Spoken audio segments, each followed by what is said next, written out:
السلام علیکم۔ شروع کرتی ہوں اللہ کے بابرکت نام سے جو بڑا مہربان اور نہایت ہی رحم کرنے والا ہے۔ ان دنوں میں 12 سال کی تھی، ہر فکر و غم سے آزاد تھی، اسکول سے گھر اور گھر سے اسکول، بس یہی زندگی تھی۔ میں نے 5ویں پاس کی تھی کہ ہمارے خاندان میں ایک دھماکہ خیز واقعہ ہو گیا۔ منجلے ماموں اصغر نے پہلی بیوی اور 4 بچوں کے ہوتے ہوئے ایک تھیٹر ایکٹریس کی لڑکی چمن آرا سے شادی کر لی۔ یہ امر سارے خاندان کے لیے افسوسناک تھا، لیکن مجھے اس کی کوئی پرواہ نہ تھی۔ میں زمانے کے ہر پیچ و خم سے نابلد نئی ممانک کے دیدار کو بے قرار تھی۔ خاندان والوں کی مخالفت اور بڑی بیوی کے ڈر سے ماموں نے چمن ممانک کے لیے ہمارے گھر سے قریب ایک مکان لے لیا۔ نئی ممانک کو اکیلا چھوڑنا اب ان کی مجبوری تھی، کیونکہ خاندان نے ان کی دوسری بیوی کو قبول کرنے سے انکار کر دیا تھا۔ آخر کب تک وہ چمن کے گھٹنے سے لگے رہتے؟ مرد کو فکر معاش کے لیے تو گھر سے نکلنا ہی پڑتا ہے۔ ممانک کے لیے ایک تو یہ محلہ نیا تھا، دوسرے وہ اکیلے رہنے سے بوکھلا جاتی تھی۔ ماموں سے کہتی تھی کہ گھر پر ہی رہو، یہ ایک بڑا مسئلہ تھا۔ اس طرح وہ اپنی پہلی بیوی اور بچوں کے پاس بھی نہیں جا سکتے تھے۔ ایک دن وہ اپنی پہلی بیوی اور بچوں کے پاس گئے تو چمن آرا بیگم کو ہمارے پاس چھوڑ گئے۔ وہ بظاہر ایک اچھی خاتون لگیں، ایک ہی رات میں وہ ہم سے مانوس ہو گئیں۔ اصغر ماموں ایک دن کا کہہ کر گئے تھے، لیکن 2 دن لگا دیے، کیونکہ ان کی پہلی بیوی دوسرے شہر میں رہتی تھی۔ یہ وقت ان کی نئی نویلی بیگم نے امی سے اور مجھ سے باتیں کر کے گزارا۔ امی سے وہ بار بار کہتی کہ باجی، ماں باپ سے رشتہ توڑ کر ان کے پیچھے آ گئی ہوں، اب تو آپ لوگ ہی میرے اپنے ہیں، آپ میرے ساتھ دیں ورنہ اور میں کہاں جاؤں گی۔ تبھی امی نے ممانک کو گلے لگا لیا اور کہا، تم آج سے مجھے اپنی بڑی بہن سمجھو، جب کوئی مشکل ہو مجھے بتاؤ گی، میں ہر طرح سے تمہارا ساتھ دوں گی، خود کو کبھی اکیلا مت سمجھنا۔ اگلے دن ماموں آئے، امی سے کہا کہ کل سے میں ڈیوٹی پر جا رہا ہوں اور چمن آرا اکیلی رہنے پر تیار نہیں، آپ نمرا کو اس کے پاس رہنے کے لیے بھیج دیں، اس کا اسکول ویسے بھی ہمارے گھر کے قریب ہے۔ امی نے مجھے ماموں کے ہمراہ بھیج دیا۔ چمن آرا ممانک خوش ہو گئی، اچھے طریقے سے مجھے خوش آمدید کہا۔ اب وہ سارا دن مجھ سے مزے کی باتیں کرتی رہیں۔ ماموں کام پر چلے جاتے، میری یہ اسکول سے چھٹیاں تھیں تو ہم کو باتیں کرنے کا بہت وقت ملتا تھا۔ ہم مل کر کچن سنبھالتے اور کھانا پکاتے، ممانک اپنے بچپن کے قصے سناتی اور میرے ساتھ اچھا وقت گزارنے کی کوشش کرتی۔ اسکول کھلے تو پڑھائی کا مسئلہ درپیش ہوا۔ مجھے حساب کے سوال سمجھ نہیں آتے تھے، ماموں تو صبح آفس چلے جاتے، ان کے پاس وقت کہاں تھا کہ مجھے ریاضی سمجھاتے، اور چمن آرا کو ریاضی نہیں آتی تھی۔ البتہ انہوں نے اس مسئلے کا یہ حل نکالا کہ مجھے پڑوس میں ٹیوشن لگوا دی جائے اور میں ہینا باجی سے پڑھنے ان کے پاس جانے لگی۔ ہینا باجی کے والد ٹھیکیدار تھے، وہ گھر پر نہ رہتے تھے، ان کے لڑکے بھی دوسرے شہر ہوتے، والدہ ہی گھر پر ہوتی۔ ہینا باجی اپنی والدہ کے ساتھ گھریلو امور انجام دیتی، ان کے پاس کافی وقت ہوتا تھا، تبھی وہ مجھے بہت توجہ اور محنت سے پڑھاتی تھی۔ ایک دن جب میں پڑھ چکی اور گھر جانے لگی، باجی نے کہا، ٹھہرو نمرا، ابھی مت جاؤ، آؤ چھت پر چلتے ہیں، دیکھو تو کتنا اچھا موسم ہے۔ ابھی ہم چھت پر جا کر بیٹھے ہی تھے کہ کسی مردانہ آواز نے ان کو پکارا، ہینا دیکھو میں آ گیا ہوں۔ میں نے مڑ کر دیکھا، ایک نوجوان باجی سے گلے مل رہا تھا۔ باجی بھی وہ پورے جذبات سے کھل اٹھی تھی، ارے ذیشان، تم کب آئے؟ میں خوش ہو کر بولی۔ میں حیرت سے ان کو دیکھ رہی تھی۔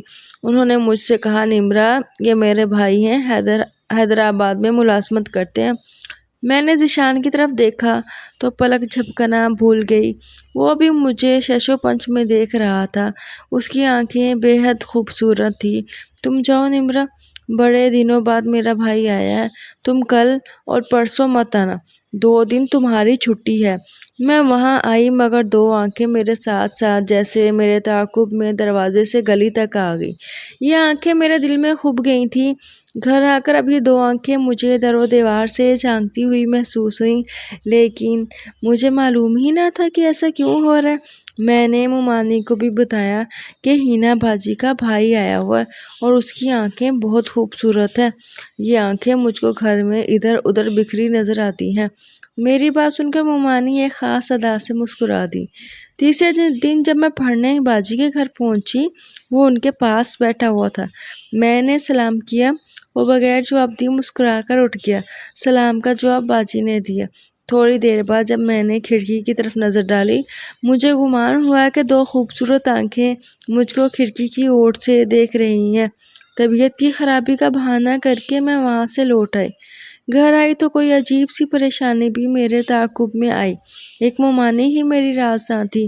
ان کو بتایا آج وہ آنکھیں مجھ کو پریشان کرنے کو پردے کے پاس موجود تھی تو انہوں نے کہا میرا خیال ہے وہ لڑکا تم کو بہت پسند کرنے لگا ہے۔ ایک روز میں ٹیوشن لینے گئی تو ہینا باجی گھر پر نہ تھی۔ کچھ دیر میں ان کی امی کے پاس بیٹھی رہی۔ گھر آنے لگی تو ذیشان نے کہا آؤ میں تم کو پڑھا دوں۔ کیوں آج پڑھائی کا حرج کرتی ہو؟ میں نے آنٹی کی طرف دیکھا، وہ بولی ہاں ہاں بیٹی پڑھ لو۔ میں پڑھنے کو بیٹھ گئی۔ اس نے مجھے زیادہ سے زیادہ سوال سمجھائے۔ شاید وہ یہ چاہتا تھا کہ میں کچھ اور وقت بھی وہاں رکوں۔ ابھی ذیشان کے پاس بیٹھی پڑھ رہی تھی کہ ہینا باجی آ گئی۔ باقی جو کچھ رہ گیا تھا وہ باجی نے پڑھا دیا۔ پھر آئے دن یہ ہونے لگا کہ باجی گھر پر نہیں ہوتی مگر ذیشان موجود ہوتا۔ وہ مجھ کو پڑھانے لگتا اور میں بیٹھ جاتی۔ آنٹی نے کہا بیٹی تمہاری ہینا باجی کو روز بازار جانا ہوتا ہے۔ ذیشان سے بڑے ان کے بھائی ارمغان کی شادی کے لیے کچھ خریداری کرنی ہوتی ہے، اس لیے وہ مصروف ہو گئی ہے۔ مجھے ذیشان سے کچھ شکایت نہ تھی مگر ایک مسئلہ تھا کہ جب وہ میری طرف دیکھتا تو میں نروس ہو جاتی۔ میں اس انداز نظر سے ناآشنا تھی، اس لیے الجھن ہوتی تھی۔ رفتہ رفتہ میں اس انداز نظر کی عادی ہو گئی۔ اب یہ حال تھا کہ جس روز ذیشان نہ ہوتا دل بجھ جاتا، دل ہینا باجی سے پڑھنے میں نہ لگتا اور جلد از جلد میں وہاں سے بھاگنے کی کوشش کرتی۔ ایک دن میں چونک گئی۔ جب اسکول سے نکلی تو اس کو گیٹ کے قریب مسکراتے ہوئے دیکھا۔ خیر اس نے مجھے کچھ نہ کہا۔ اس دن میں مومانی چمن آرا کے گھر جانے کی بجائے اپنے گھر چلے گئی۔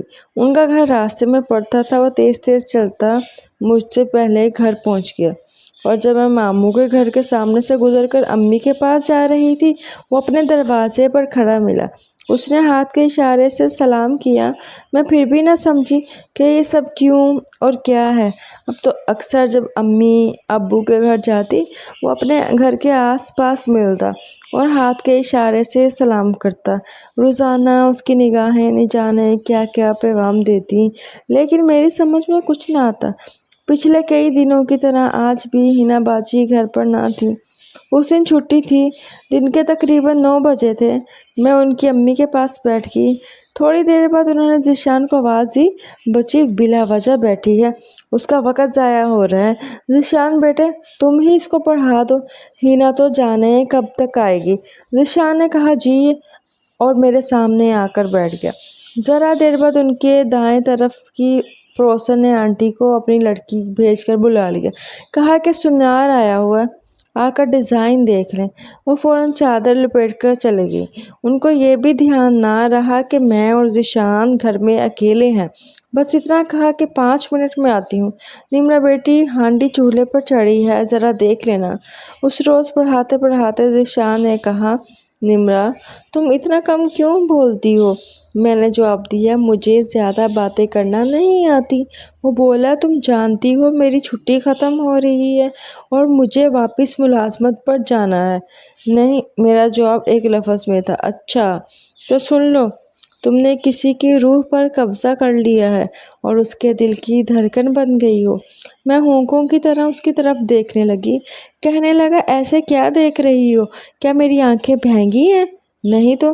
نروس ہو کر میرے لبوں سے یہ لفظ نکلا۔ آپ بھینگے تو نہیں ہیں، آپ کی آنکھیں تو بہت خوبصورت ہیں۔ اچھا خوبصورت ہے میری آنکھیں؟ کیا تم خوبصورت کا مطلب جانتی ہو؟ نہیں نہیں، میں نے دونوں جواب دیے تو کہا تم بہت معصوم ہو نمرا، تمہارا یہ معصوم چہرہ میرے ذہن سے ایک پل کے لیے بھی گم نہیں ہوتا۔ جانتا ہوں تم ابھی بہت چھوٹی ہو، شاید 13 یا 14 سال کی، لیکن محبت عمر نہیں دیکھتی۔ میں 4 ماہ بعد آؤں گا، تم سوچ کر رکھنا کہ تم نے میرا انتظار کرنا ہے یا نہیں۔ تمہیں میری اس بات کا جواب دینا ہوگا۔ بڑے بھائی کی شادی کے بعد میں اماں سے تمہارے بارے میں بات کروں گا۔ میں حیران و پریشان گھر آ گئی کیونکہ میری سمجھ میں ان کی بات ادھوری آئی تھی۔ پوری طرح ذیشان کی بات کا مطلب سمجھ نہ سکی۔ انتظار سے ناآشنا ایک چھٹی جماعت کی طالبہ کو بھلا کیا پتہ کہ محبت کیا ہوتی ہے اور انتظار کس بلا کا نام ہے اور وہ کیوں انتظار کرنے کا کہتا۔ گھر آ کر بہرحال ذیشان کی باتیں میرے ذہن سے محو نہ ہوئیں بلکہ مجھ کو پریشان کرنے لگیں۔ بآخر میں نے مومانی کو سب کچھ بتا دیا۔ وہ آزاد خیال تھی، دل کے کانوں سے میری بات سنی اور پریشانی کو بھانپ لیا۔ بولی، نمرا تم تو خوش نصیب ہو، اتنا چاہنے والا ملا ہے۔ اگر مجھے کوئی ایسا کہتا تو میں فوراً محبت کا جواب محبت سے دیتی۔ انہوں نے محبت کے بارے میں ایسی باتیں کی کہ میں اس کام کو بہت ضروری اور اہم خیال کرنے لگی۔ ان کی باتوں نے میرے کچے ذہن پر بہت برے اثرات مرتب کیے۔ میرے دل میں چبھنے والی بے چینی پیدا ہو گئی۔ نہ جانے کیا ہوا کہ میرے دل کی دنیا ہی بدل گئی۔ سارا دن اداس رہتی۔ امی کے پاس بھی جانا کم کر دیا۔ چمن آرا مامی کے قریب رہنے کی کوشش کرتی جیسے یہی وہ ہستی ہے جو مجھے پریشانیوں اور ذہنی خلفشار سے بچا لیں گی۔ ہر وقت انہی سے باتیں کرنے کی کوشش کرتی۔ وہ بھی مجھے ٹوکنے کی بجائے میرے حوصلے کو بڑھاتی، بار بار جتلاتی کہ تم مانو یا نہ مانو، تم کو ذیشان سے محبت ہو گئی ہے اور یہ کوئی بری بات نہیں ہے۔ یہ بات انہوں نے بار بار مجھ کو اس طرح سے یاد کرا دی کہ میں نے محسوس کیا کہ اب میں ذیشان کے بغیر نہیں رہ سکتی۔ مجھ کو اس کی محبت کا مطلب سمجھ میں آنے لگا کہ ہر وقت جس کی یاد ستائے، ہر دم جس کی کمی محسوس ہو، سمجھو کہ اس سے محبت ہو گئی ہے۔ میں اب کھل کر ذیشان کا نام لینے لگی۔ پڑھائی سے دل اچاٹ ہو گیا۔ سوچتی، کیا واقعی محبت انسان کو پاگل بنا دیتی ہے؟ میری حالت بھی ان دنوں پاگلوں جیسی ہو گئی تھی۔ اس حالت میں مومانی نے میری بہت دلجوئی کی، بہت خیال رکھا۔ اب سوچتی ہوں کہ ان کا یہ لگاؤ بھرا تھا، ان کی دوستی نہیں بلکہ دشمنی تھی۔ اگر ان کو مجھ سے دشمنی نہ ہوتی تو وہ مجھ کو سمجھاتی، نہ کہ اس عذاب میں داخل کرتی اور ایسے روگ میں مبتلا کر دیتی جس سے میں قطعی ناآشنا تھی۔ وہ مجھے سمجھا کر روک دیتی کہ ایسی باتیں نہ سوچو، یہ باتیں تمہارے سوچنے کی نہیں ہیں، بس اپنی پڑھائی کی طرف توجہ دو۔ غرض کہ وہ اچھی مومانی نہ تھی، میں تو لائق طالبہ تھی۔ مجھ کو تعلیم کی طرف راغب کرنے کی بجائے انہوں نے سیدھے راستے سے مجھے بھٹکا دیا اور ایسے راستے پر چلایا۔ اگر ان کی جگہ میری ماں ہوتی تو وہ ضرور مجھے روکتی۔ یہ 4 ماہ مجھ پر صدیوں کی طرح بھاری گزرے۔ بآخر ذیشان لوٹ آیا۔ میرا دل کھل اٹھا، ہر وقت دھڑکنیں تیز رہنے لگیں۔ مومانی اس کے نام سے چھیڑنے لگی۔ میں حنا باجی کے گھر گئی، اس نے میرا ہاتھ تھام لیا اور سوال کا جواب مانگا۔ مجھ سے جواب بن نہ پڑا تو رونے لگی۔ مجھ کو روتا دیکھ کر وہ بے قرار ہو گیا۔ بولا، مجھے یقین تھا کہ میری محبت کا طوفان تمہارے دل میں ضرور تباہی مچا دے گا۔ تم نہیں جانتی کہ میں تم سے کتنی محبت کرتا ہوں۔ اب میں ان کے گھر جاتی، کسی نہ کسی بہانے ایک طرف ہٹ جاتا اور مجھے ادھر بلا لیتا۔ ان کے گھر والوں سے چھپ کر ہماری ملاقاتیں ہونے لگیں۔ میں ساری باتیں مومانی کو ضرور بتاتی تھی۔ وہ کہنے لگی، اگر حنا کے گھر ذیشان سے بات کرنے سے تم کو خوف آتا ہے تو اپنا گھر تو محفوظ ہے۔ تمہارے ماموں آفس گئے ہوتے ہیں، تم اسے یہاں بلا کر مل لیا کرو۔ لیکن میں دن میں اس کو بلانے سے ڈرتی تھی کہ ہمارے گھر سے بھی کے لوگ آ جاتے تھے، لہٰذا چمن آرا نے یہ حل نکالا کہ میں اس کو رات کو بلایا کروں جب ماموں اکثر گہری نیند سو جائیں یا وہ اپنے پہلے والے گھر گئے ہوں۔ سو مومانی نے خود رات کو اس کو پچھلی طرف کی گیلری میں آنے کو کہا، خود 2-4 منٹ بات کی اور ہمیں دونوں کو تنہا چھوڑ کر چلے گئی۔ وہ ہمیں مسلسل تنہائی میں ملنے کا موقع دیتی رہی۔ اس وقت تو میں ان کو اپنا سب سے بڑا محسن سمجھتی تھی۔ اب زندگی کے اس موڑ پر احساس ہوتا ہے کہ وہ میری سب سے بڑی دشمن تھی۔ وقت گزرنے کے ساتھ ساتھ ہمارا تعلق گہرا ہوتا گیا۔ سچ کہتے ہیں کہ ایسا تعلق زیادہ دیر چھپا نہیں رہ سکتا۔ میرے بھائی نے ایک دو بار جب ذیشان کو ماموں کے گھر سے نکلتے دیکھا تو انہوں نے ممانی پر شک کیا۔ جب میرے بھائی نے ان سے پوچھا کہ یہ پڑوسی کا لڑکا کیوں تمہارے گھر آتا ہے تو انہوں نے الٹا وار کر دیا اور طوفان کھڑا کر دیا کہ تمہاری اپنی لاڈلی بہن کے اوپر الزام مجھ پر لگایا جا رہا ہے۔ اس بات کو ثابت کرنے کے لیے ممانی نے مجھے گھر پر بلا لیا۔ مجھے اور ذیشان کو معاملے کی خبر نہ دی۔ جب ذیشان مجھ سے ملنے آیا تو بھائیوں کو ممانی نے خبر کر دی۔ وہ تو میرے بارے میں ایسا سوچ بھی نہ سکتے تھے اور نہ ہم ہی سوچ سکتے تھے کہ یہ خاتون ہمیں یوں رسوا کریں گی۔ میرے بھائیوں نے ذیشان کو پکڑ لیا اور خوب مارا اور مجھے بالوں سے پکڑ کے گھسیٹتے ہوئے گھر لے آئے اور مارا۔ میں جانتی تھی کہ میری باری ہے، مار کھاتی رہی۔ میرا اسکول جانا بند ہوا۔ بھائیوں نے امی سے کہا اس کی جلد از جلد شادی کر دو۔ گھر والے تو میرے لیے عجلت میں رشتہ ڈھونڈتے رہے اور مجھے ذیشان کی فکر لگی تھی۔ ایک روز موقع پا کر بڑی مشکل سے میں گھر سے نکل کر اس سے ملنے چلی آئی۔ وہ اپنی بیٹھک میں تھا اور بیرونی دروازہ کھلا تھا۔ میں گلی سے ہی بیٹھک میں چلی گئی لیکن اس نے مجھ سے بات کرنے کی بجائے منہ پھیر لیا۔ وہ میرے بھائیوں سے ڈرا ہوا تھا۔ جب میں نے دوبارہ مخاطب کیا تو بولا نمرا میں تم سے محبت نہیں کرتا، وہ میری بھول تھی، اب تم مجھ سے ملنے کبھی مت آنا، میری شادی میری کزن سے ہو رہی ہے، اب تم چلی جاؤ، میری اور اپنی شامت مت بلاؤ۔ مجھ کو اس سے ایسے جواب کی توقع نہ تھی۔ دل کو چوٹ لگی، مجھے سخت تکلیف پہنچی مگر کچھ نہ کہہ سکتی۔ روتی ہوئی گھر آ گئی۔ جس پر سب کچھ قربان کر دیا اس نے جان کے خوف سے مجھ سے منہ موڑ لیا، لیکن یہ اچھا ہی ہوا۔ مجھے سبق تو مل گیا کہ ماں باپ کی عزت کا جنازہ نکال کر میں نے کتنی بڑی غلطی کی تھی۔ گھر میں میری شادی کی تدبیریں ہو رہی تھیں اور مجھے شادی سے کوئی دلچسپی نہ تھی۔ شادی کیا تھی، بس مجھے بنا سنوار کر ایک مقبرے میں زندہ دفن کیا جانا تھا۔ دولہا میرے والد کی عمر کا تھا جس کی بیوی وفات پا چکی تھی۔ والدہ اور والد دیکھتے رہ گئے اور جن بھائیوں نے اپنی عزت پر آنچ آنے کے خوف سے میری شادی کرائی، شادی کے 10 برس بعد میرا شوہر دمہ کے مرض سے وفات پا گیا۔ جوانی میں بیوہ ہو گئی۔ شوہر کی کافی جائیداد تھی، مجھے بھی حصہ ملا۔ میں نے دوبارہ شادی نہ کی، اب شادی کی خواہش نہ رہی۔ مجھ کو کم سنی میں ایک غلط عورت کے گھر رہنے کی بہت بڑی سزا ملی۔